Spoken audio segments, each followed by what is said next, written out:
pen too. So today we're having a session about websites and how we can approach the websites and analyze the websites and why, because wait a minute.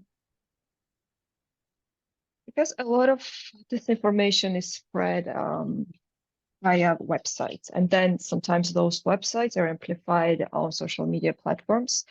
And we've already seen, for example, the CrowdTangle link checker, which helps us to search where the website link was disseminated on Facebook specifically. So today we will be going through a couple of case studies I've worked on and my colleagues worked on, just to demonstrate what's the scale of the websites and the analysis of the websites, what it can do, and what type of connections we can identify through analyzing websites.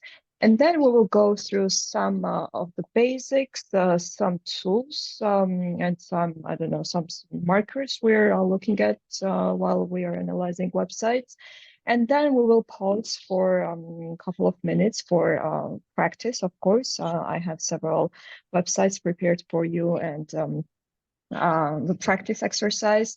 And then we will be talking about website traffic and some tools related to traffic and what information it can give us. Of course, like this web traffic websites and tools are created for marketing purposes for the website owners, but we also use those to get some additional information and additional domain while we're analyzing the websites that spread disinformation. Basically, for other sessions, we use like whole 2 hours, sometimes even more. I don't think that we will be needing like 2 hours for this. I think around like an hour and a half. So like let's prepare for that too. But if we need more, of course, we're here and then we can engage in discussions and Q&A and more practice for that. Okay. So one of the case studies I worked on late March, yeah, I almost forgot already. So I found the network of websites in Bulgaria that spread very mixed content. It was really hard to claim that it is like Russian disinformation network. I can say that it was domestic network that monetized the amplification of content. And it had very mixed content from genuine information to like domestic developments, domestic political developments in Bulgaria. And time to time, there were some headlines that were linked with the Russian agenda. For example, this screenshot has couple of identical headlines about NATO Dragon 24 exercises that were like planned exercises. And this was the headline said that this exercise, and one of the exercises was that the NATO troops crossed the Vitsula River.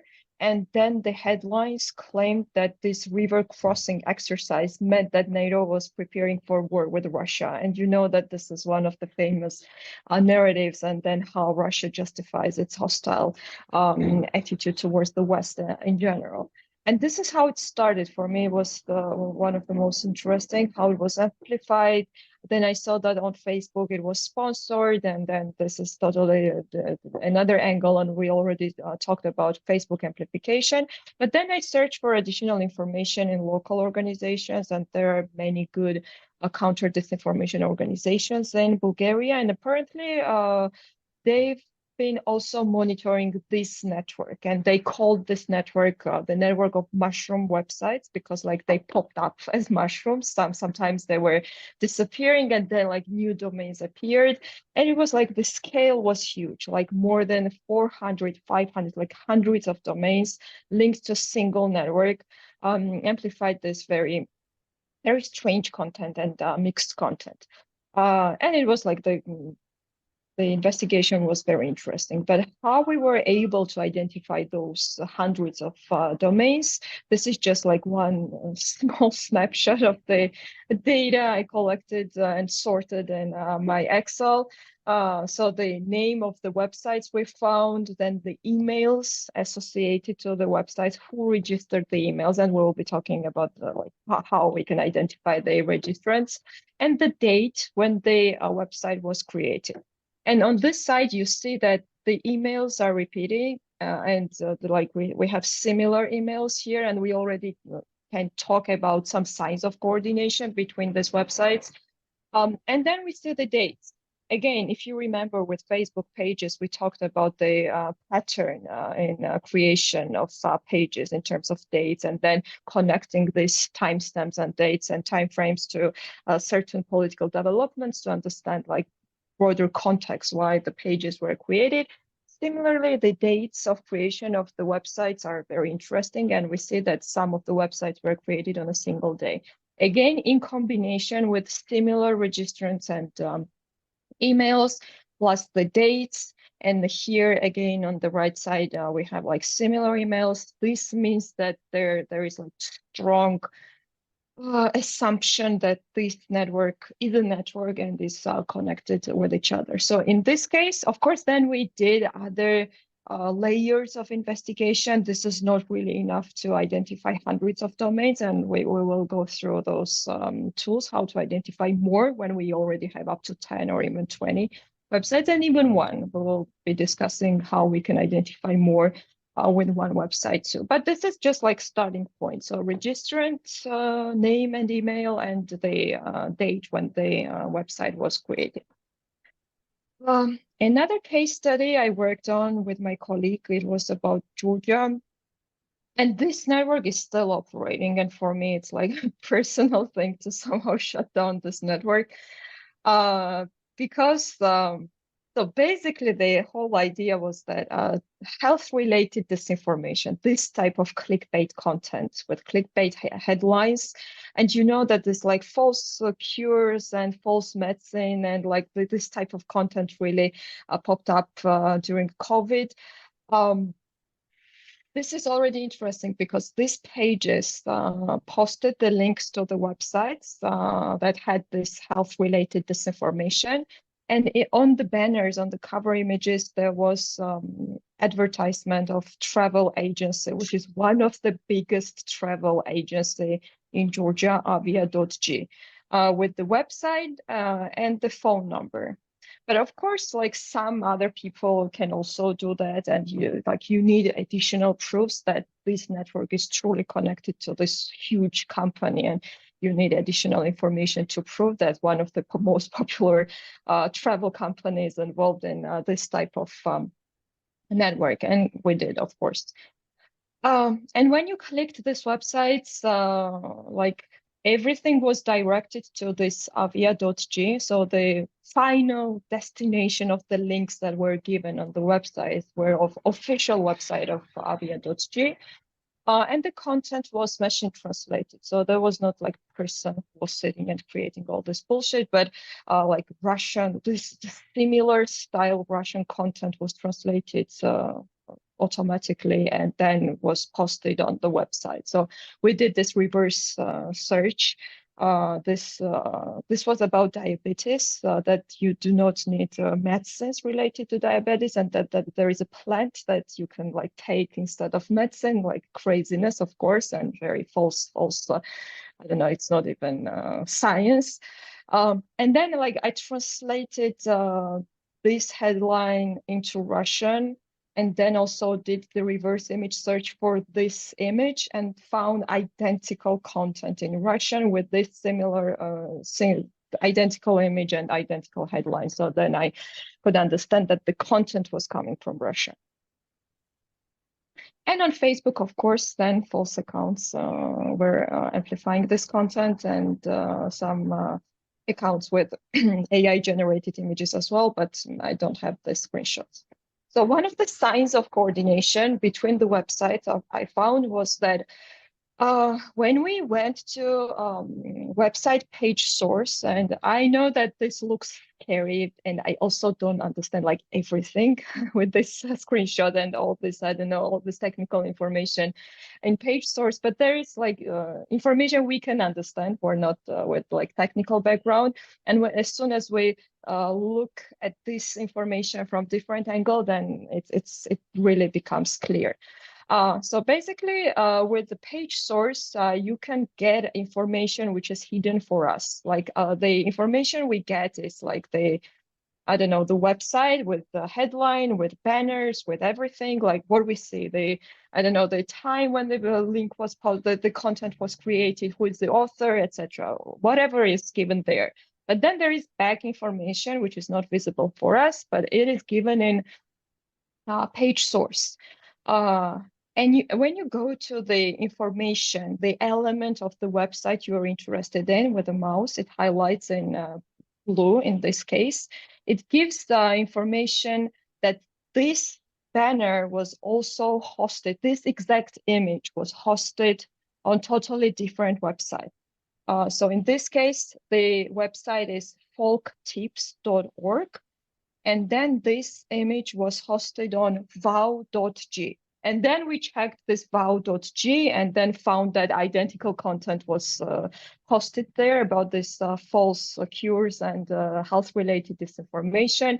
And then like similar style of the design, the fonts and everything. So one of the signs in case of this network was that these websites, all of them had identical content, had this avia.g at the banner, and these banners were hosted on other websites that were linked to this network as well.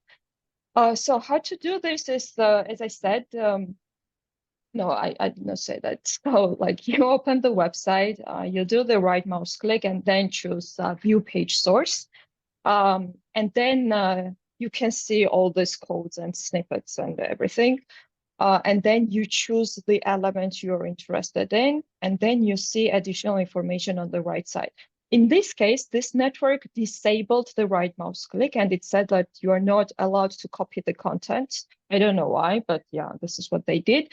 But in that case, we have shortcuts and we can still access page source. So the web admin can really disable that function because sometimes you create very, I don't know, original content and you just like, I don't know, you have this copyright and defend your content or whatever for whatever reasons.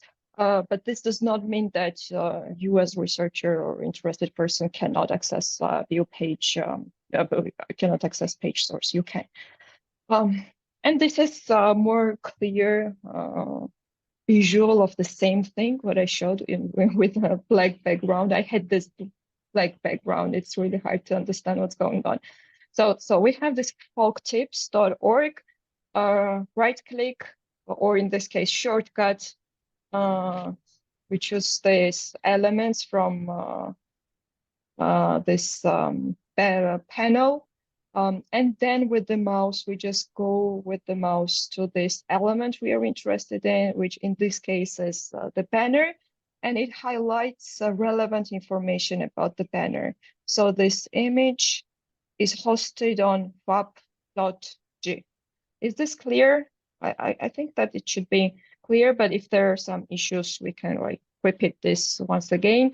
Again, as I said, I'm not also not very tech in my background, but this is quite straightforward, and we can like directly see that this folktips.org is hosting, like has the image which is hosted on different website, and we can already say that this WebG and folktips.org are somehow connected with each other.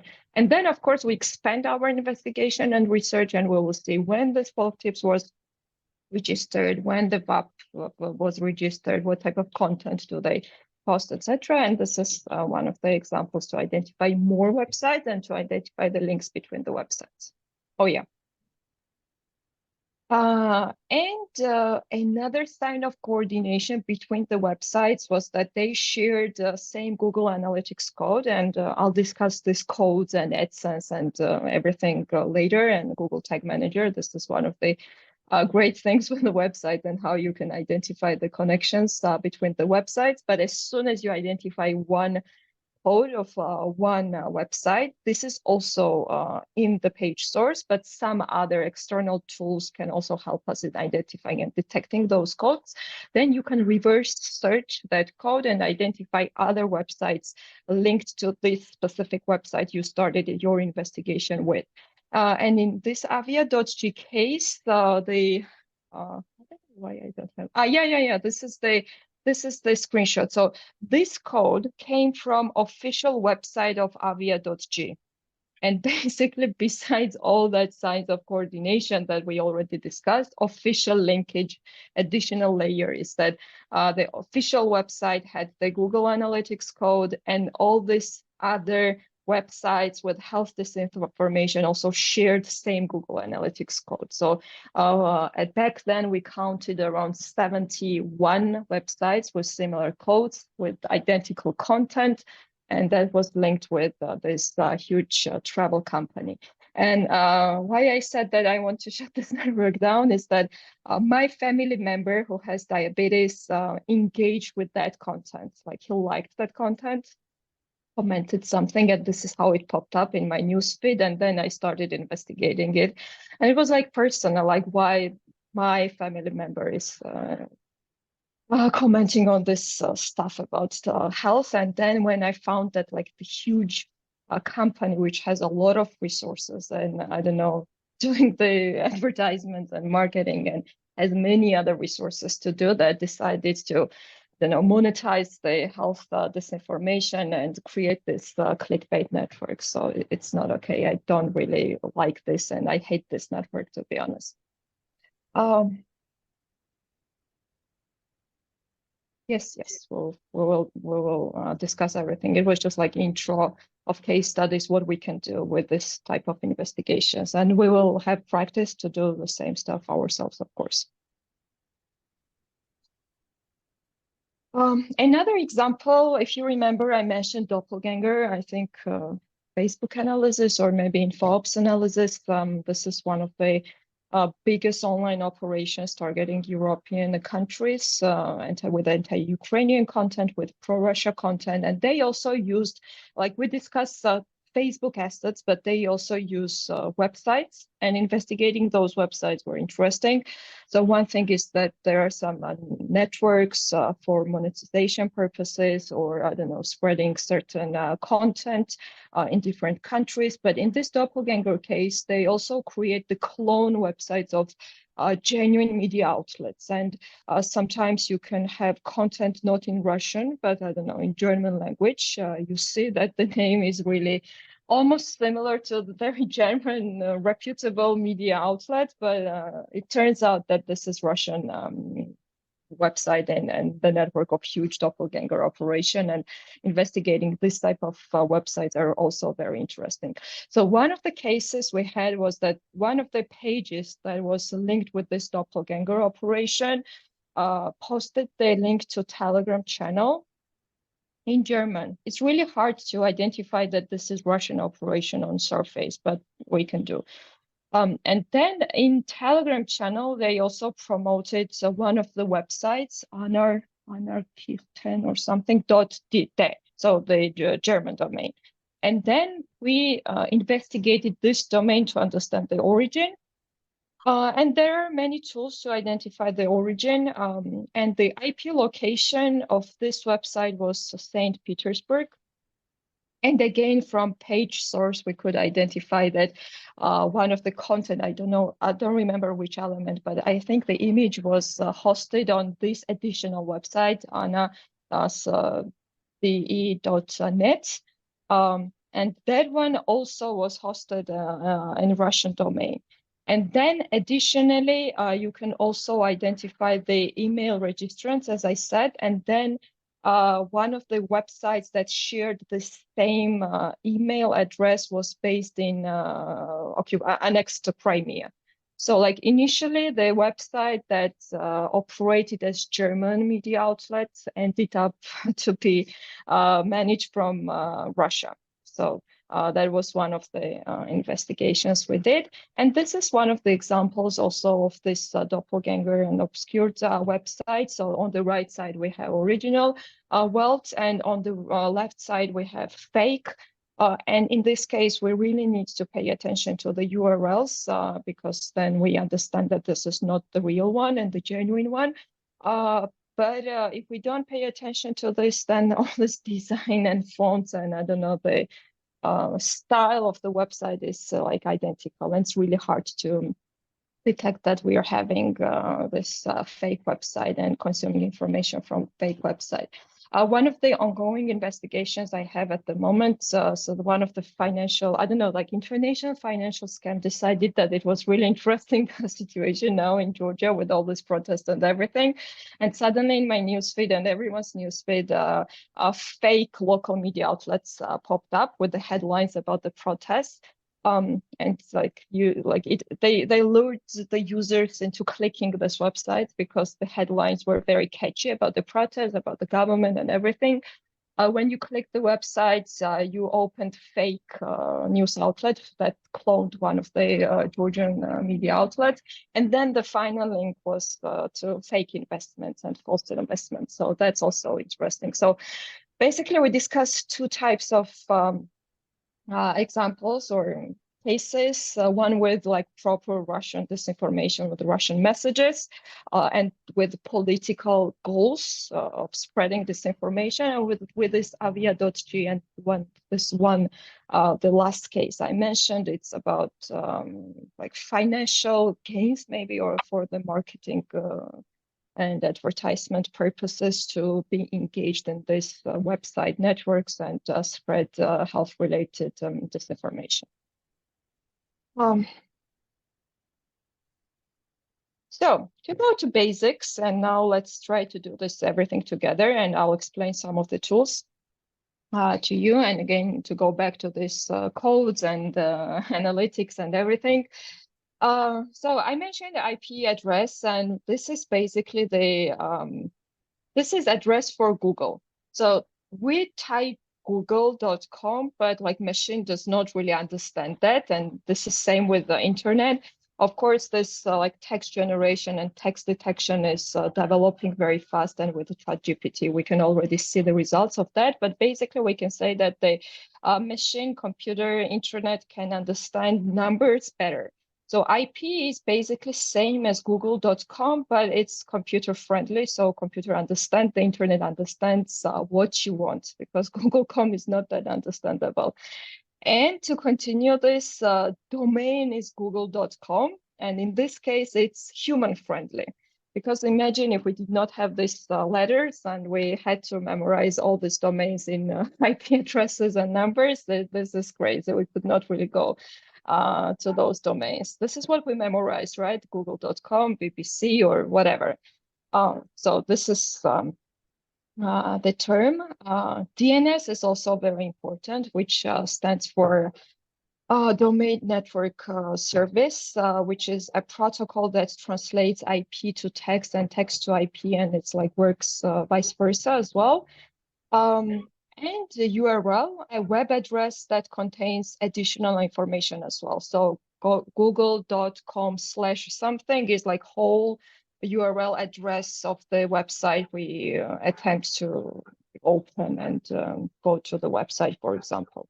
And to demonstrate this in graphs, this is how DNS works when we like type Google. Oh, just a sec, I will do this quickly. Google.com, and then DNS server translates into IP address or the numbers, and then we open Google, and then vice versa when we try to understand what are the IP addresses of certain websites. And the websites are also hosted on servers. And this is very tricky because some tools, not some, but like many WHOIS tools, and we will discuss those as well, share information about additional websites that are hosted on the same server. So like when we have small scale websites, hundreds and sometimes thousands of websites might be hosted on same server. And this does not mean that all these websites are connected. We should manually look through those websites, and if there is any sign of additional coordination or additional linkage based on our contextual knowledge, then we might investigate those websites even further.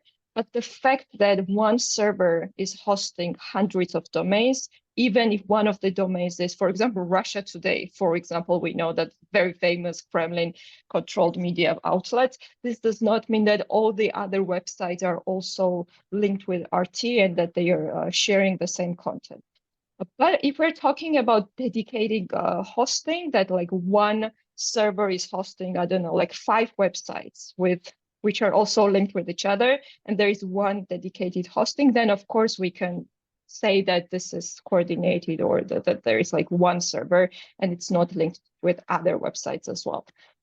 This is one of the examples, and we already slowly can note these resources before we go to practice. So one of the resources we are using, this is Spy on Web. Also DNSlytics built with, I love DNSlytics, and we will play with this tool, of course. This is one of the Ukrainian junk news media outlets. And if we type this in Spy on Web, it gives us how many other domains are hosted with this IP address. This does not mean that all these 15 domains are linked with this junk news outlet. But in this case, these 3 were linked to that original website we were interested in. But we identified this because first, 15 websites are not that many to investigate further manually, like just to go one by one and understand whether they have shared content or any other signs that might be the sign of coordination. But in addition to that, our Ukrainian colleague who was investigating this website identified that these 3 were linked with each other because of his additional knowledge, and that he found that some content was shared. This is what I meant. Like, you need to look through this, but I only pay attention to this section if I don't have like hundreds of additional websites.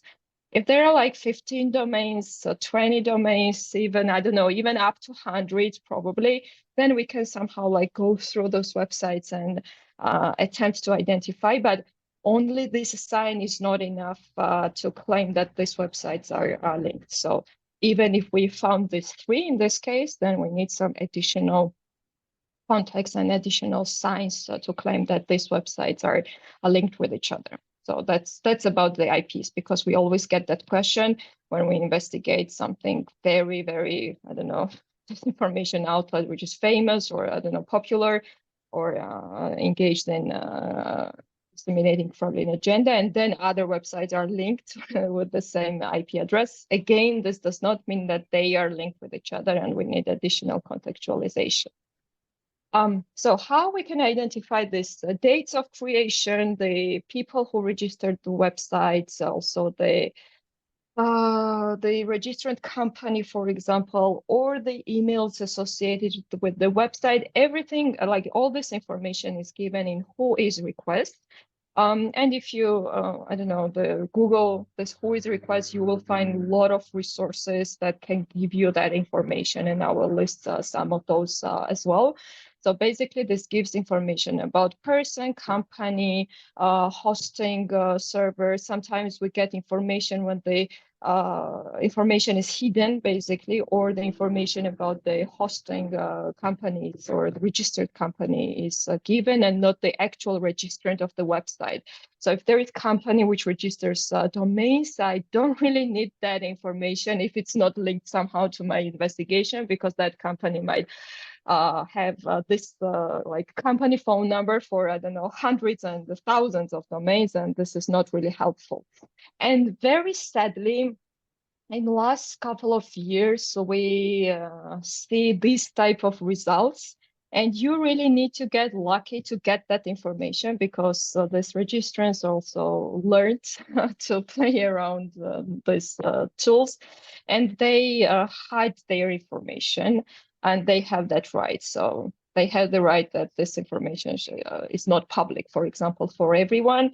Sometimes this information is GDPR marked and masked, and basically you end up with nothing. But again, this WHOIS records are not the only tool or information we rely on, and we can also test some other stuff to get information. But sometimes, like, I always check with WHOIS. I always have this, like, I don't know, feeling that I won't get information which I need, but still I always check, because sometimes we might get lucky. Oh, I don't know. I happened. Okay, I forgot to put this in animation. But sometimes we get lucky. And in this case, one of the Ukrainian websites, again, we have the organization name, we have the phone number, we have the address, we have the, I don't know, exact location, even email. And in this case, this is very helpful, because then we can, like, reverse search everything, the email in Google, and find who is associated with this email, or reverse search the phone number, reverse search the company. In case if you have publicly available public databases, then you can check the owners of the company, or the shareholders of the company, or if it's organization, then who founded the organization. And as I said previously, in Georgia, it's really easy to do. You just go to the website and check everything. And WHOIS requests are available through these resources. Again, as I said, like, domain tools, one of our favorite, WHOIS.net, WHOIS.net, domain big data, QtStat, GoDaddy. And this is what I added for EU domains, .eu domains. WHOIS directs you to this platform, which is whois.uread.eu, because, like, EU has also different politics about, like, information and access to information, and also what type of information is available. But with that Bulgarian network, many domains involved in that network were .eu. And it really helped. It did not give me a lot of information, but all those emails that you saw that were similar emails, I collected from whois.uread.eu. So maybe I don't get the address, for example, or the company who registered the website, or maybe some stuff is hidden because of GDPR. But in that case, emails were given even for the EU domain. So that's also very helpful. Is there a question, or? Okay. No, somebody was unmuted, so I fixed it. Okay. No problem. And there is also historic WHOIS data, which is paid one. So we have access to domain tools. So if you're, like, big organization and involved in disinfo research or something similar linked with website analysis, I strongly encourage to purchase this. Because when this information, okay, I have example here. When the information about registrant is hidden, then you can go to archive and identify, like, the first record when the website was registered. So then you can see some differences in results. I had many examples in my investigations when I just, like, accessed free WHOIS platform. It did not give me information and everything was hidden, but then I switched to paid one and clicked this, like, historical WHOIS data, and then it gave me information about the first record when the person registered and before he or she hid information. So this is not available for public, but still, like, just for your information, in a paid ones it's available. But this does not also mean that every time you get that information. Sometimes even in historical records, you don't get that information. And what is helpful as well with this history is if you don't have access to full historical data, you can use archives. I don't know if you have any experience with archives, but one of the archive tools we're using is this Wayback Machine. Another one is archive.is, and I will send these links as well. And this is helpful to understand and analyze the websites that are not operating anymore. And like, for example, there is interesting domain you want to investigate, or maybe this is a subdomain of primary domain and you want to investigate it, but when you type it, you cannot access it because it's not like active anymore. And then you can copy the URL into the search box, and it gives you all the records of like basically the snapshot of the website of the web page in the website itself. So in this case, this is one of the websites which is not operating and is not active. And in 2024, this blue highlights here means that in April 25th, someone archived this web page, and this is accessible in the archive. And again, like May 17th. And then after that, it's not available there. This does not mean that it gives information about registrant, but like even if the website is not operating, we can still analyze. And sometimes I remember cases when the deleted websites, inactive websites, previously in history, in past, had information about the contact information email or something in about section. But if it's not available anymore, then you cannot access it, right? But you need to check in archives. This is, yeah, like people, like researchers are archiving websites and web pages themselves, and many disinformation researchers and journalists are using this. A Wayback Machine archive is, and then if somebody archived this is accessible for you as well, and this is very interesting and useful tool. Okay, I mentioned subdomains, and let's continue with the subdomains too. This is another resource, dnsdumpster.com. And this is example of subdomains of one of those websites that were linked with those Bulgarian mushroom websites. Subdomains are basically the subdivisions of domains. And you have like primary domain and then the subdomains, for example, the emails, if the emails are associated, email server is associated with the domains, or for example, this bgvest.eu also had the subdomain webdisk.bgvest.eu. And when I mentioned that we identified hundreds of domains and subdomains, this is one of the examples how we did this. So like we had this primary bgvest.eu, and this is only like small part of the subdomains this primary domains ran, and then like hundreds and hundreds of subdomains with this ending bgvest.eu or others appeared through this type of tools, and then we created this list, and of course we could say that these were linked with each other, because it's impossible to have subdomain if it's not linked with the primary domain you're investigating.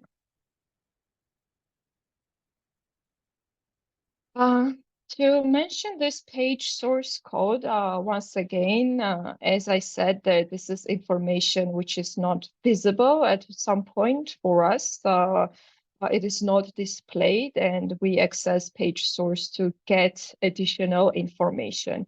And basically, I'm using this search button when I open this page source, because it's really hard to navigate and analyze what's going on here if you're not into this sphere, as I said.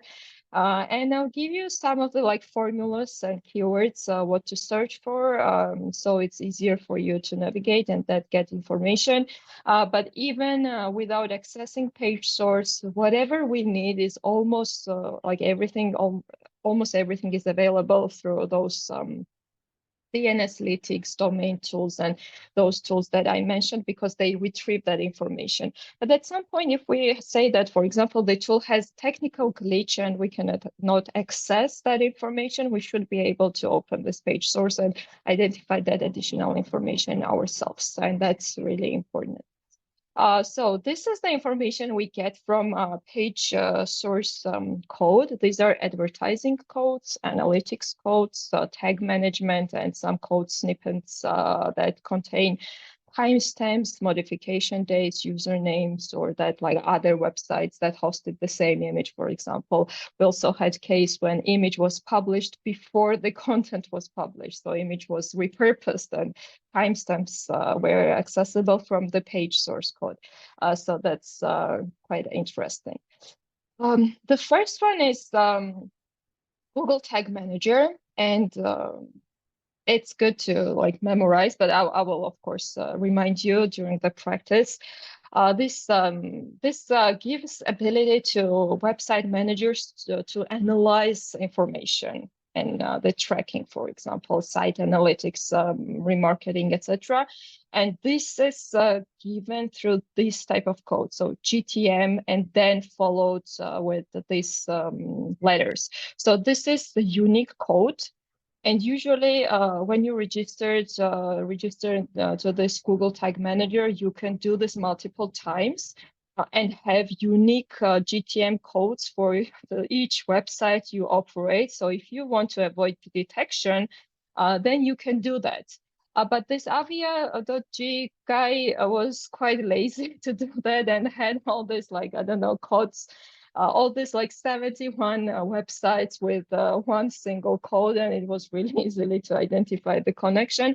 But like in theory, of course, like you do this unique thing. But as we discussed in previous cases, as well as with AI generated images, sometimes the simple actors are very lazy to do that, and they are more into the numbers and quantity than into quality. So that might be question why to do that, but yeah, this happens, and it is good for us.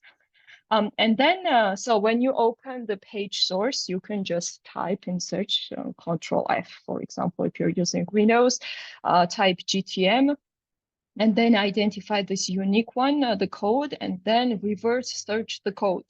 You can use the built with tool to reverse search this code, or you can also do Google search. And this is one of the examples how Google search identifies the websites with this Google Tag Manager code, and you already have another website to investigate. Similarly, the Google AdSense is almost identical in, I mean, like all these codes that we will discuss as identical in terms that like you identify the code and then reverse search the code and ID of that function to identify additional websites.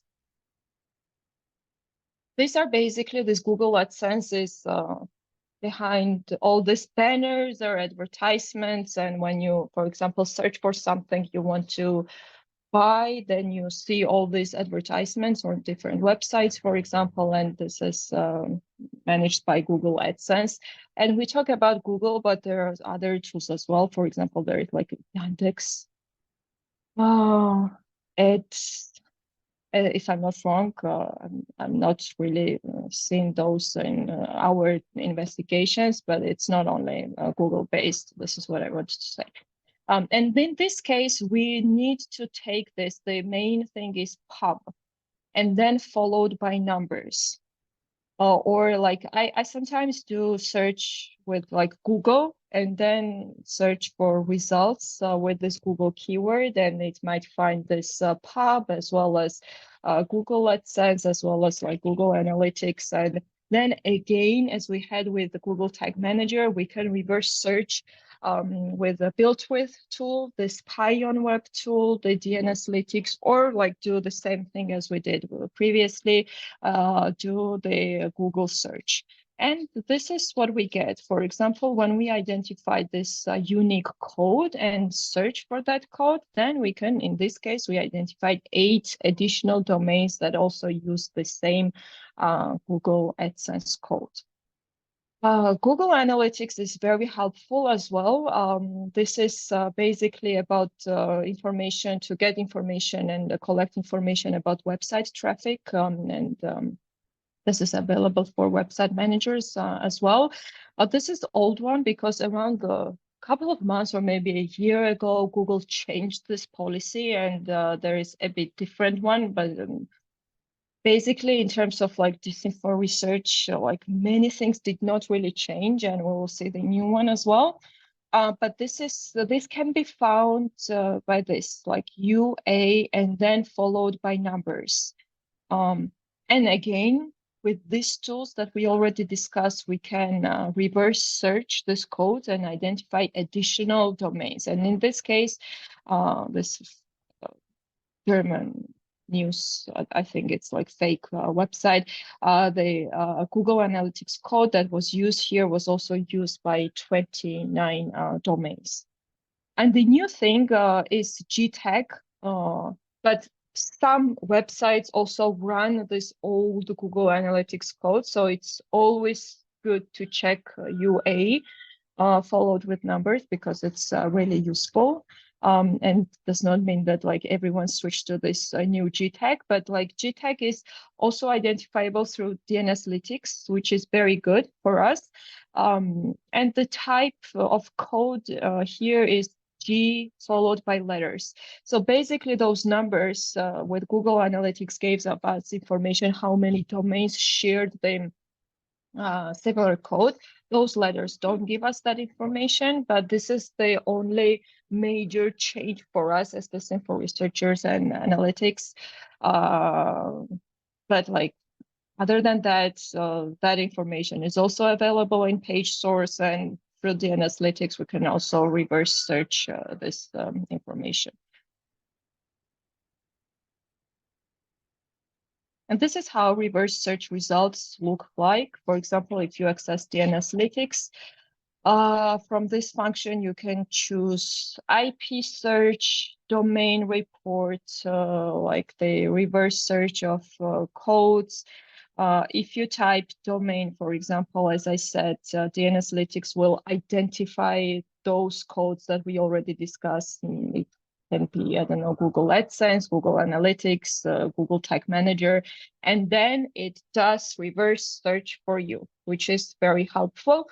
But again, without these tools, we should be able to access those through page source ourselves. So again, just to repeat what I said, because this is a lot of technical information and too many tools and resources to memorize. But of course, we don't have to memorize all the stuff at the moment.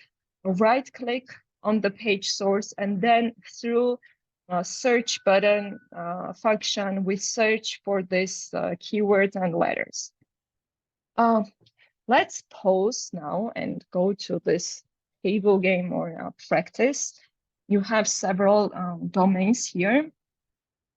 Some of those might not be active anymore, but that's the purpose of this game. So you can access some old archives and records as well.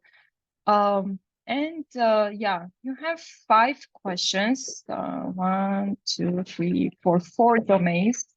And you also have those reminders, so you don't have to memorize everything I just said. And I'll stop sharing. No, I won't stop sharing. If you need the link to one of the tools, just let me know, and then I'll post some stuff in the chat, because I want you to see this screenshot and the tasks too.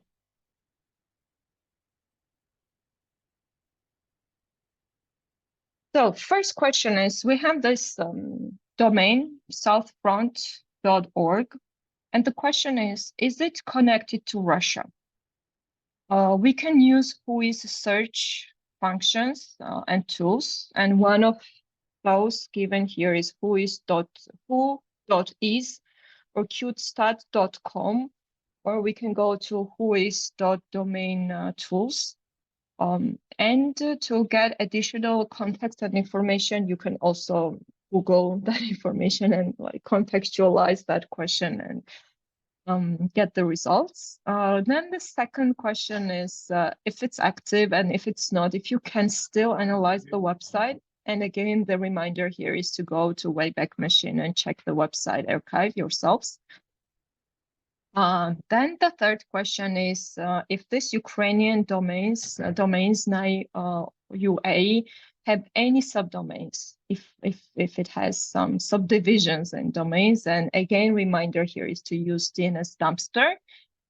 And then for those SA radio and SA news, your task is to find answers either through page source, if it's active.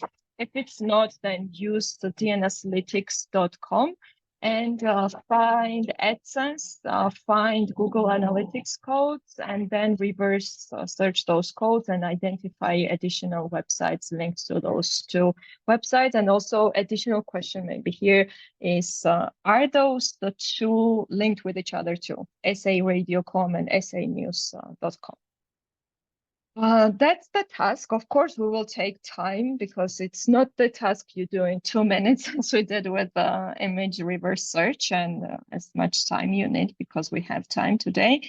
Let me know if you have any questions with the task. Otherwise, I'll stop. I'll be here, of course, and we can start the practice.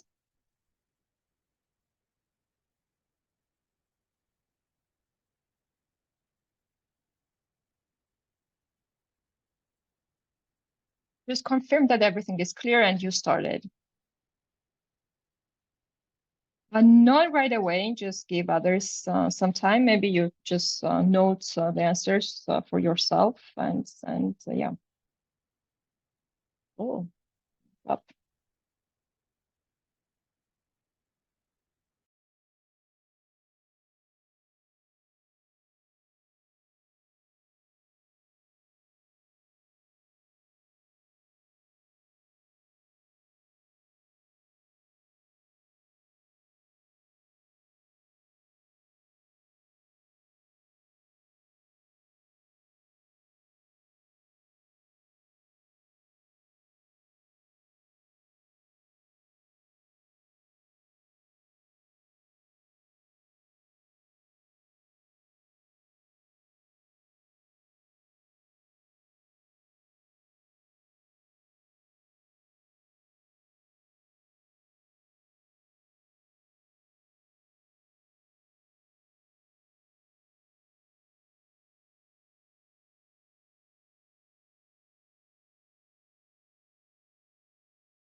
I'll quickly resume it. I'll just post the links to archive tools.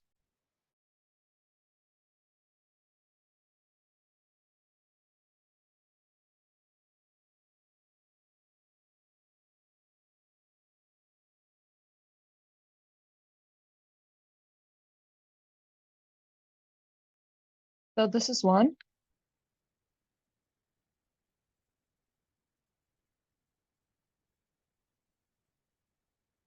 And we also very frequently use to archive some disinfo content. Oh, this one.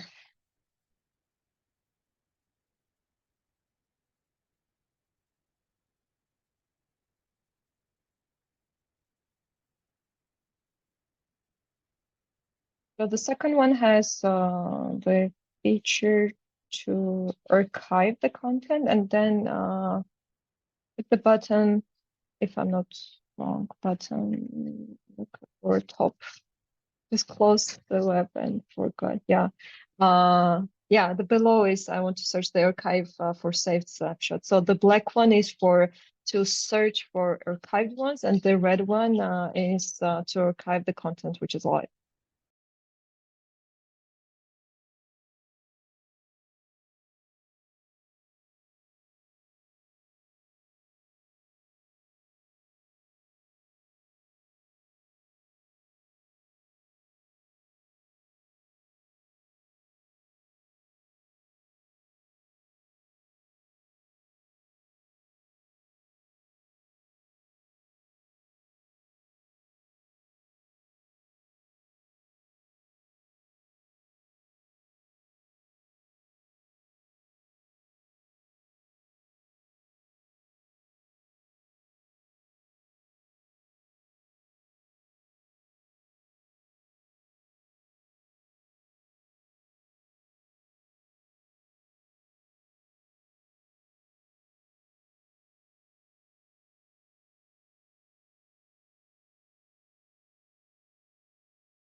So which one are you working on? Just to understand the timing. Sorry. Okay.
Let me clarify, not the subdomains for DNS dumpster. For DNS Lytics, you can choose domain report. And then when you scroll down, there is like all the information about the website. And then at the bottom, there should be the pub or AdSense identified by DNS Lytics. And then you can click and reverse search.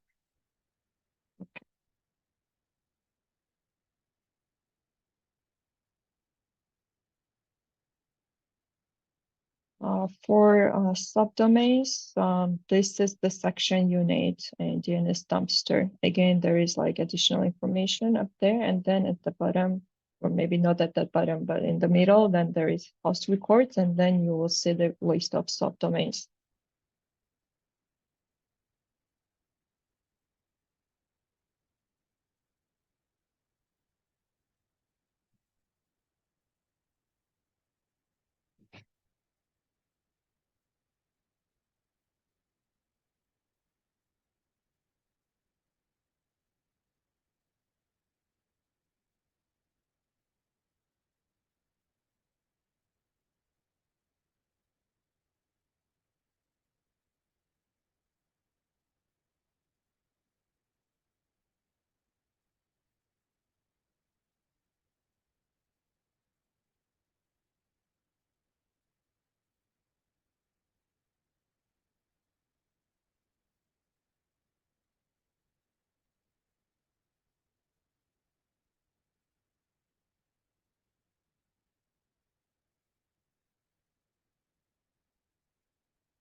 Cool.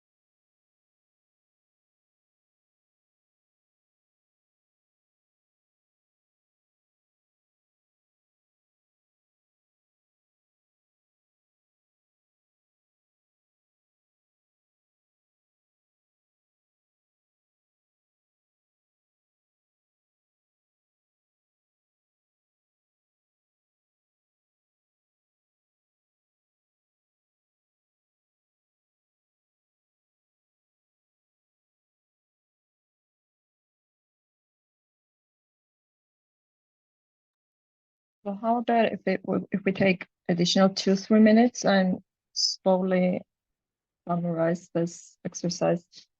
Do you need more? Yeah, okay.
Okay, shall we wrap up?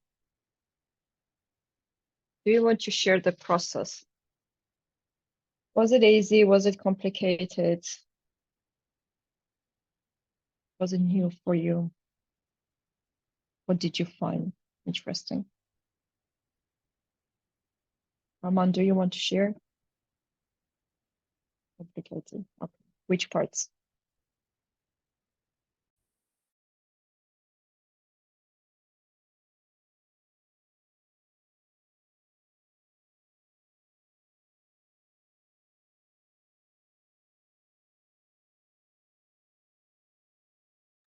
Did it work for 2 or 3 websites? I don't remember how many free attempts DNSlytics has.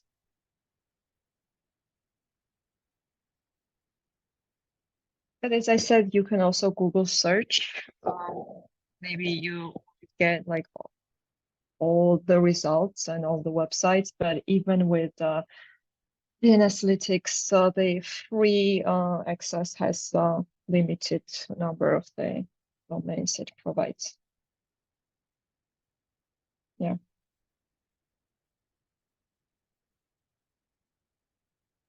Yeah, those free resources are always limited.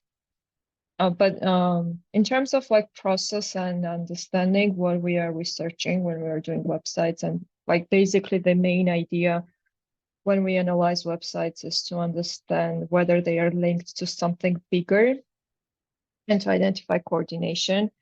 In that regard, is it clear for you after this exercise how we try to understand links and coordination and how to identify more websites linked with our primary domain we are investigating? Yeah. DNSlytics domain tools has very, very useful paid tools and functions. There is Iris Investigate, and it like maps all the subdomains and the emails and IPs, and yeah, that is super interesting function and very, very useful if you have resources to pay for domain tools. Okay, Renata, see you on Tuesday, I guess.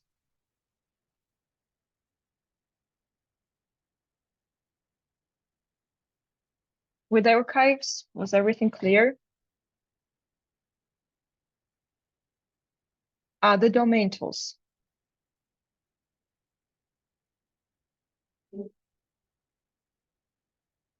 The domain tools also have, like, if you buy domain tools, it has access to this historical whois data.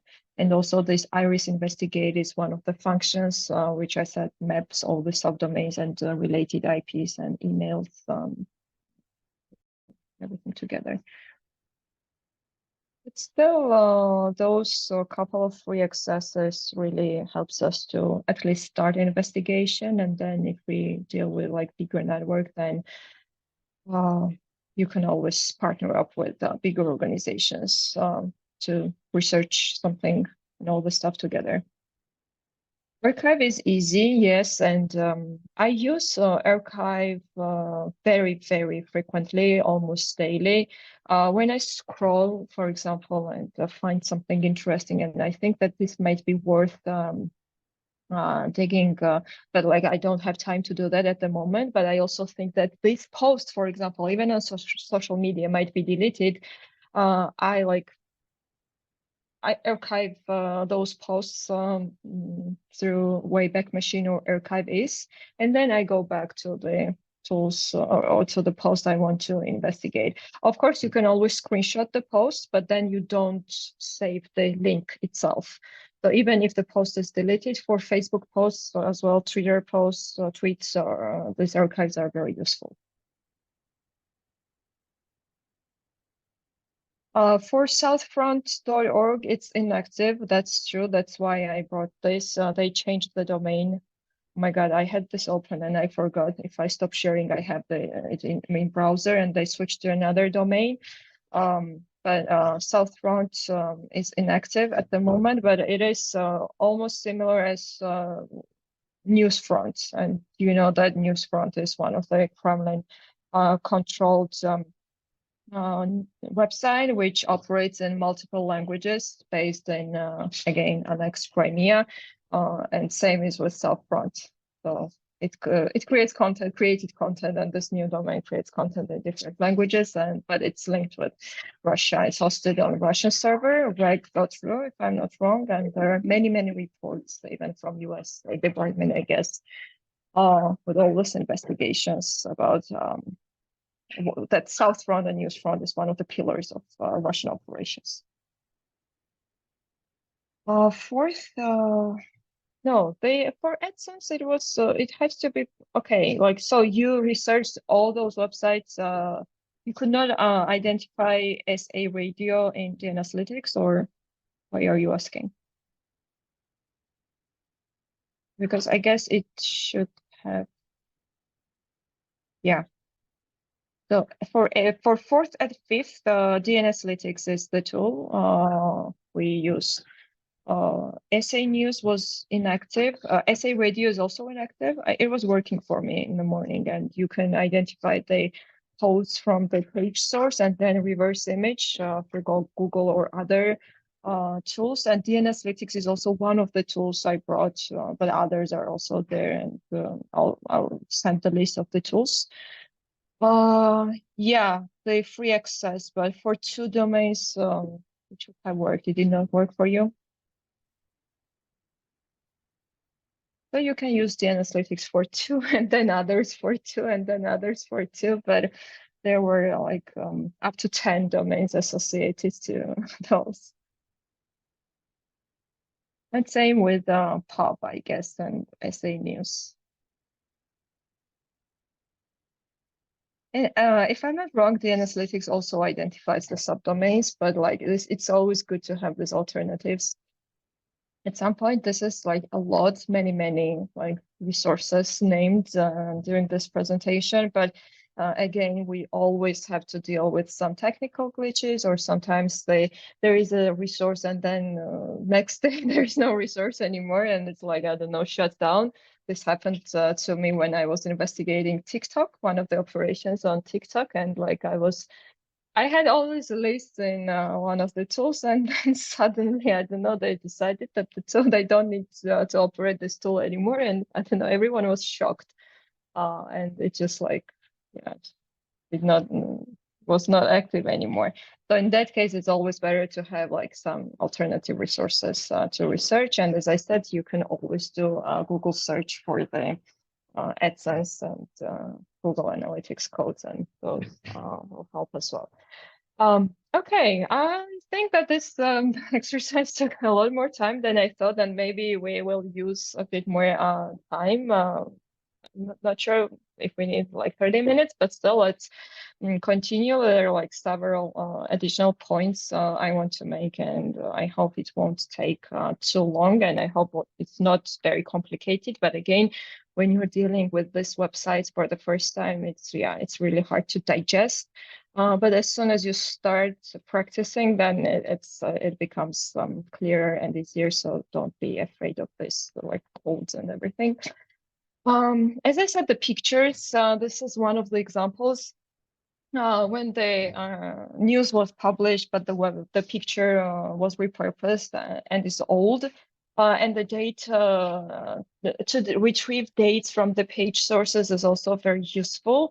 One thing is that the picture was, for example, in this case, 6 months old, and other articles were also published in past with this picture, and basically you can think that this is very generic picture about cars, and like news media outlets to use this generic pictures, for example, when there is a police or crime scene, and it's not a crime to use this generic pictures, but of course there are some cases then when they reuse the pictures, and in this case it's useful to know how to access that information. And from page source, as I said, you just go with your mouse to the element you're interested in, and it gives you information about when the image was used, and if it's posted to another website, then it's additional investigation angle for you as well.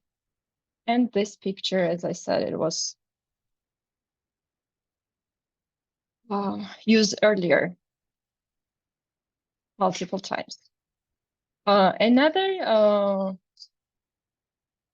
Another interesting thing is to use page source for the social media platforms.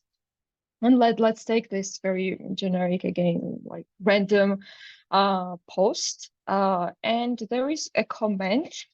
For example, if we're doing the social media analysis, sometimes we're also investigating the comment section.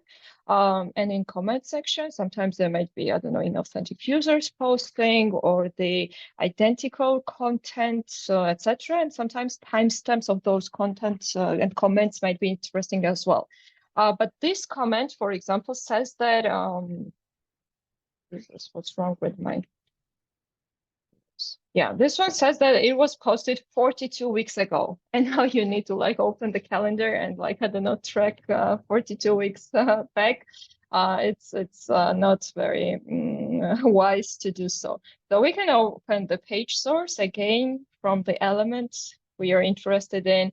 We can see exact time and date when this comment was posted. So just take that in mind, that you do not really have to count those 42 weeks, and you can access that information from page source. So the picture dates and the comments dates, this also works for social media. And in this case, it was, but you need, of course, web version, not from the application from the phone, but like if you open Instagram, for example, from the browser, then of course you can access some page source as well. And the last point very quickly, and then let's switch to Q&A. This is web traffic analysis. And again, this might also be disappointing that this marketing platforms are also paid resources, because those platforms are also used for marketing purposes. And we have screenshots from similar web, but you also can use SEMrush, for example, and there are some limited information which also might be helpful for us, even that limited information for free access for investigation purposes and for additional information about the websites. But paid tools, of course, have more information. So it helps us to understand the scale of operation, basically, because if we are, for example, let's take this South Front, and we know that this is like one of the major websites of Russian operations worldwide, and we already track disinformation narratives on this website, and now we are interested in how popular this website is. What are the demographics behind the website? What are the countries this website is accessed from? These screenshots are not about South Front, don't be mistaken. This is just one example I just recalled.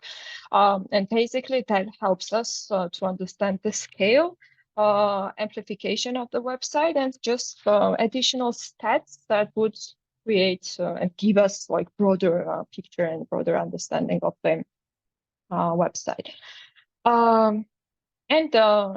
there might be a question how these countries are tracked, and there is a separate section on SimilarWeb, for example, how do they deal with VPNs, and basically they explain that before VPN is switched on, they track that information, and if for example, user accesses the website and then switches on the VPN, then any additional searches of the websites will be identifiable from the primary location before the VPN was switched on. And also they explain here that if you go to Australian domains, does not mean, of course, that you're accessing it from Australia, but from you might access it from a totally different country. And that's the country traffic is very interesting. Also, additional information which might be interesting about the website is the where it was accessed from, whether it had like direct access to the website, which means that you know the domain, you type the domain in Google or the browser, and you just like directly go to the website. Or sometimes there might be referrals, maybe from emails, for example, very low in this case, because I don't know who opens websites from emails or I don't know, newsletters, maybe very small number of people. some other referrals, social media, organic reach, paid reach. That's also very interesting because in that case, you will understand whether the website you are researching has more of organic reach or it was reached from the paid advertisements, and that's how they generate their audience. That's very interesting information to track. And also you can also differentiate from access from desktop and web-based access, or for example, from the mobile platform, mobile or smartphone, as I mentioned. Maybe it's not that interesting when you're investigating Russian operations, but yeah, why not? It might be useful information. One of the most useful information which is given there is the social media traffic. Because in that case, you can understand where the website and the content of the website proliferates most. And then, like, if you're planning your investigation, you can base your investigation on this type of results and these numbers and say that, okay, in my country, this website is mostly accessed from like YouTube, for example, not in my country, but generally from YouTube. Then we can say that in my country, YouTube is very popular platform, and I decide to investigate proliferation of this website and the narrative on YouTube. And that's very good justification if you need to pitch, for example, your investigation, and then if you need to justify why you are choosing something and what is your sample and why and what, and from methodological angle, that data might be very useful for you. Very interesting also for the website traffic platforms is this section, which is top referring websites and top link destinations. This means that, for example, the website we are investigating was referred on this website. For example, bbc.co.uk linked website somewhere or hyperlinked, and then it was directed to the website we're investigating. It's also interesting. And in this case, these are final destinations, or for example, hyperlinks and links given on the website we're interested in. And this is super interesting and super useful section if we are investigating Russian information operations and network of Russian media outlets, because usually they cite each other. Yeah, then that gives us more and more information, and we can identify more websites linked with each other from this section, like who direct users to the websites we're interested in, and then our websites, not our, but the websites we're investigating, where do they direct their readers to? Because that amplification is very interesting. And lastly, this is the last slide. The similar web, for example, also categorizes the websites into different categories. For example, in this case, it is news and media. This does not mean, of course, that these websites are linked. This is not the case. But they are similar at some point in terms of category. For example, in this case, this means that these websites provide news to the readers. And that might be also a very interesting section to identify more websites, to investigate more and extend your data set, for example, and then find more of InfoOps of related websites you are investigating. That's it. This is what I wanted to share about the websites. Again, I know that it was a bit complicated session compared to others because we mentioned many, many tools. Right, yeah, now I'll stop. If you have questions or any, I don't know, advices how to access, I can also go back to my team and ask for, I don't know, if they have any additional tips for accessing, or I don't know, playing around the subscriptions. I'm not really sure, but if they have more information about free tools before I collect all this like tools and readouts for you after the sessions, I'll try to collect more resources beyond what was mentioned during this presentation, of course.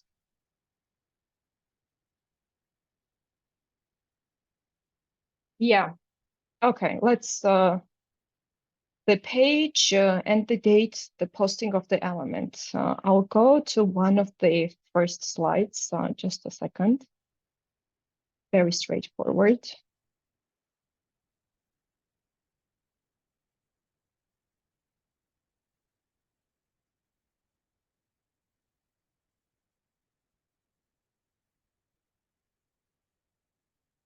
So when you open the website, web page, I don't know. So these are the steps. These are like text, and then I'll show you the screenshot also how to do it. So right click or use shortcuts if the right click is unavailable for the website. And then this is what you get.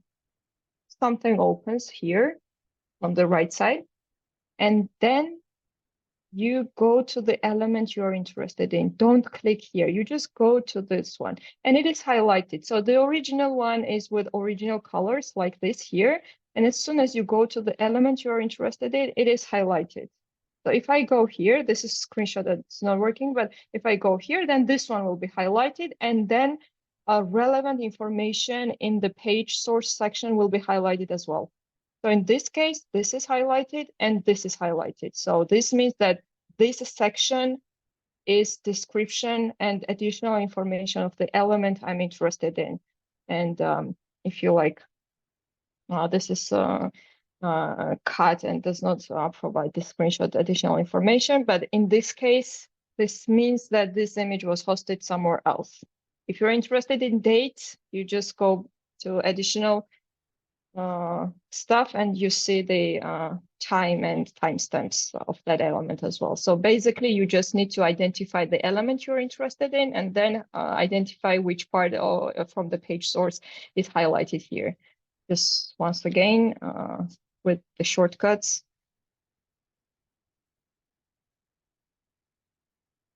For Windows, then you choose elements. For Mac, Command Option I, and you choose elements. Oh, I should have I here. Maybe that's why there is a confusion. Just a second.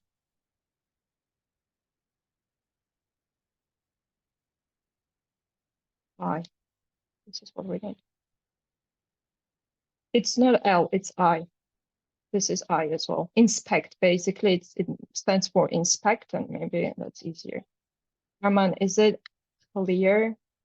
It's better if you try on the page you are interested in, because from screenshots, it's harder to.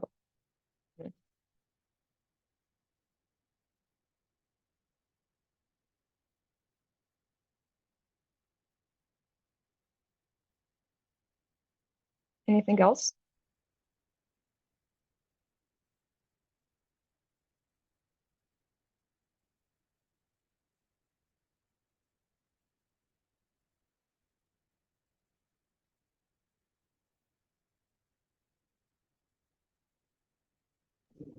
I think that's it.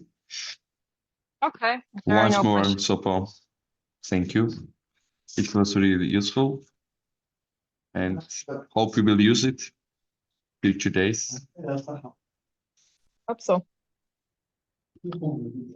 And okay. we have one training again, or yeah we have 28.